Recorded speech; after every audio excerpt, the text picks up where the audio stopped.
When Alfred Hitchcock's Psycho premiered in 1960, it didn't just change horror, it changed cinema. It broke rules, shocked audiences, and introduced the world to one of the most iconic characters in movie history, Norman Bates. So, when Psycho 2 was announced in 1983, 23 years later, without Hitchcock, and in a completely different era of horror, it seemed destined to fail. Who could possibly follow in the footsteps of the master of suspense? And yet, against all odds, Psycho 2 is not a cheap knockoff, not a cash grab, and certainly not a disgrace to its predecessor.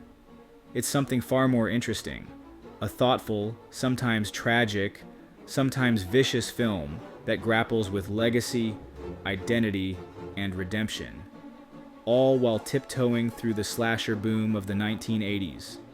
It's a film about not being able to escape the past, a theme that mirrors its very existence.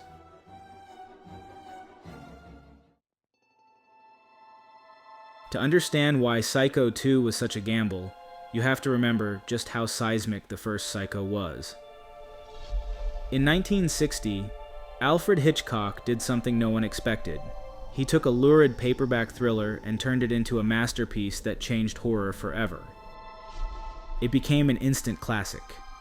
Critics praised it, audiences lined up around the block, and the shower scene became the most analyzed sequence in horror history.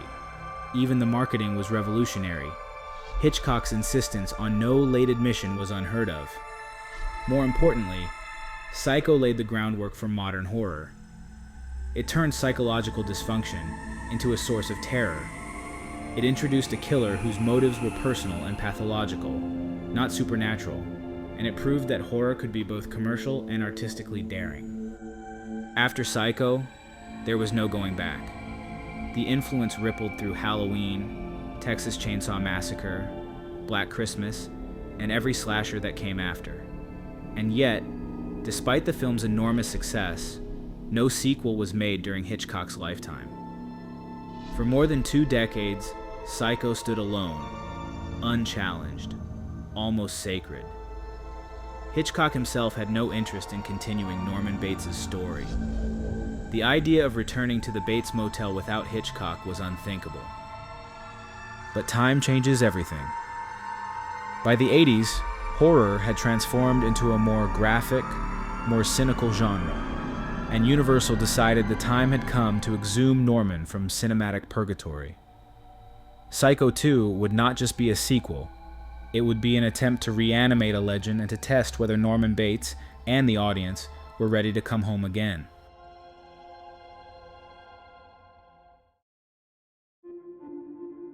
In 1983, horror was living in a new era.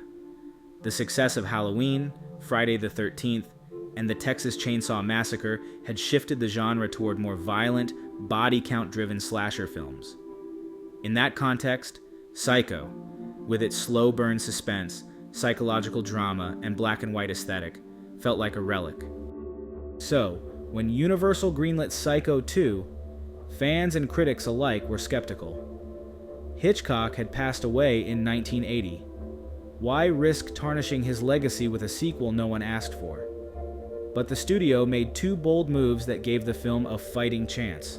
They brought back Anthony Perkins as Norman Bates, and they handed the screenplay to Tom Holland, a young writer who would later go on to create Fright Night and Child's Play. Holland didn't want to copy Hitchcock. He wanted to continue the story in a way that made emotional and thematic sense. The plot of Psycho 2 is deceptively simple. Norman Bates is released from a mental institution after 22 years and returns to the Bates Motel, trying to start a new life. He's medicated, remorseful, and desperately trying to prove that he's all right now. But the world around him won't let him forget. Not the town, not the motel, not even his own mind. What makes Psycho 2 so compelling is that it dares to make Norman Bates sympathetic. It's not totally a slasher about a killer on the loose. It's a psychological drama about a man trying to rebuild a shattered identity. The audience is placed in the uncomfortable position of wanting Norman to succeed, even as we fear what might happen if he fails.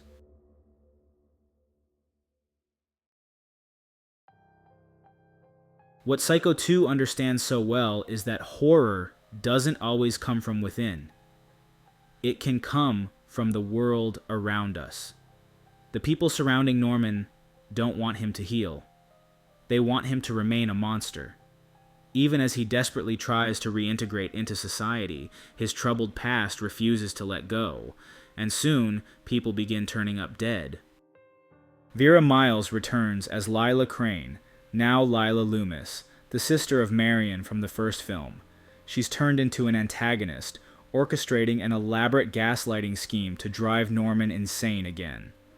Along with her daughter Mary, played with sincerity and sadness by Meg Tilly, Lila sets up cruel reminders of Norman's past to try and undo his fragile recovery.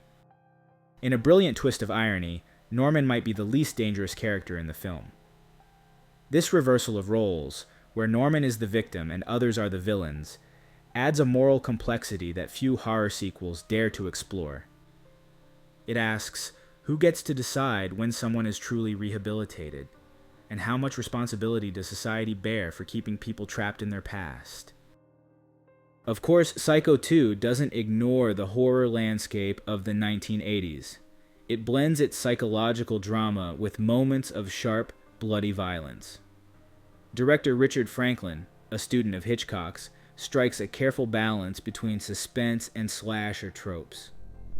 There are kitchen knives, creepy houses, bodies stuffed in basements, but it's never indulgent. Every kill feels like a consequence, not a set piece. That said, the film does lean into the gore more than its predecessor. Heads are stabbed, throats are slit, blood pools under bathroom stalls. It had to compete with Friday the 13th Part 3, The Burning, and Sleepaway Camp, films that had raised audience expectations for brutality. And yet, Psycho 2 never feels like it's selling out. Its violence is functional, often shocking, but always in service of the story. It's a slasher film in disguise, draped in the aesthetics and pacing of classic suspense, but pulsing with the blood of 1980s horror. At its core, Psycho 2 is a film about legacy. For Norman Bates, it's the legacy of madness, murder, and the mother he can never quite bury. For the film itself, it's the legacy of Hitchcock, a shadow so large that it threatens to swallow any attempt to continue the story. But Psycho 2 doesn't try to out-Hitchcock Hitchcock. It respects the original while carving out its own identity. It's not about shocking the audience with a twist ending. It's about unsettling them with the slow realization that sometimes rehabilitation isn't enough. That even when a monster stops being a monster, the world still sees him through that lens. And that might be the most horrifying idea of all. Psycho 2 was a modest success at the box office, but it never earned the prestige, or even the cult admiration, of other horror sequels. It's often dismissed as unnecessary, forgotten by casual fans, and ignored by horror retrospectives. But that's a shame because it's one of the smartest, most emotionally complex sequels in horror history.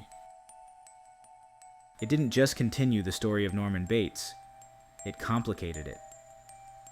It gave him a chance to be human. It gave us a reason to feel something for a character we were once told to fear. And in doing so, Psycho 2 became more than a sequel. It became a film about what happens when horror tries to grow up. So maybe it's time we stop calling Psycho 2 the forgotten sequel, and start calling it what it really is. One of the best horror follow-ups ever made.